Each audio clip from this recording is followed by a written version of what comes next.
Je vous propose ce soir un récit poétique au lieu d'un poème, datant du 13 janvier 2020. Ma pépite. Je t'ai trouvé il y a quelques années.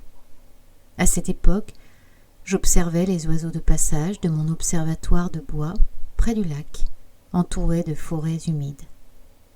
De tout petits passereaux se balançaient sur les longues tiges de graminées, légers mais vivants. Je percevais quelques chants au loin, enchanteurs, ou à l'inverse, celui d'un rapace inquiétant.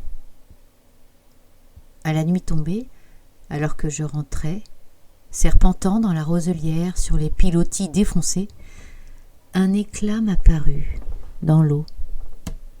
C'était toi. J'ai plongé ma main dans l'eau froide, je t'ai recueilli. Tu devenais à moi, rien qu'à moi, ma possession. Je savais déjà que tu étais précieux.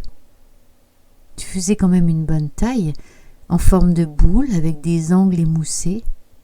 Tu brillais comme une pépite de cette couleur jaune ancien. C'était comme du métal, mais tu semblais mou à l'intérieur. Je t'ai ramené à la maison dans un élan de joie intense. Je t'ai mis au fond de ma poche, comme pour te couver. Je n'entendais plus les oiseaux. J'ai adoré te détailler à la lumière vive de ma cuisine. Je passais mon index sur tes bosses patinées.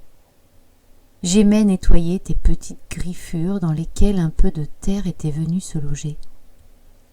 Tu avais une partie rugueuse, presque piquante, mais tu brillais, c'est tout.